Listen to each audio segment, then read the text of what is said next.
Cut చేయరా. Bed ముక్కలు 2 ముక్కలు తీసుకున్నాను. 2 ముక్కల్ని ఇగో ఇలా చిన్న చిన్న పీసులుగా కట్ చేసుకొని బాగా అట్ల పెనం మీద నెయ్యి వేసుకుంటూ ఫ్రై చేసుకుంటూ నెక్స్ట్ మా ఇంట్లో బాదం పొడితో మంచి స్వీట్ చేసి చూపిస్తాను. ఇంకో ఈ పొడి 1 స్పూన్ వేసాను. దీంట్లో పాలు పోసుకున్నాను.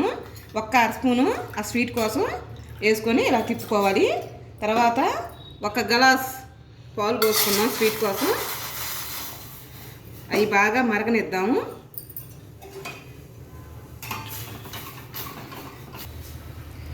ఇదిగోండి పాలు అలా పొంగు రాగానే కొంచెం యాలకుల పొడి వేసుకోవాలి.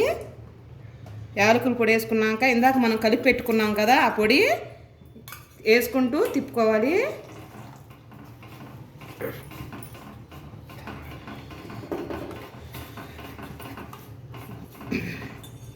ఇందాక వాటి దాంట్లో కొంచెం మన రుచికి తగ్గట్టు పంచదార వేసుకోవాలి. ఇది బాగా కొంచెం చిక్కదనం అయిందాక తిప్పుకుందాం.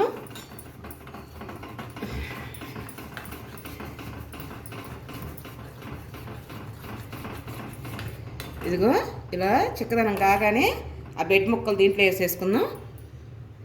చూడండి ఇవి పోసుకుందాం.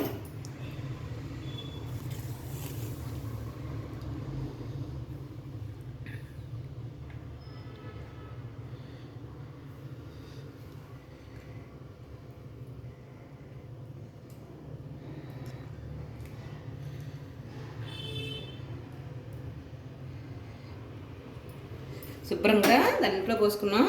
స్వీటు రెడీ అయిపోయింది. ఎంత సింపుల్లో బెడ్ ముక్కల స్వీటు చూసేయండి. ఫ్రిడ్జ్లో పెట్టుకొని 1 గంట కనుక తింటే మటుకు సూపర్గా ఉంటుంది.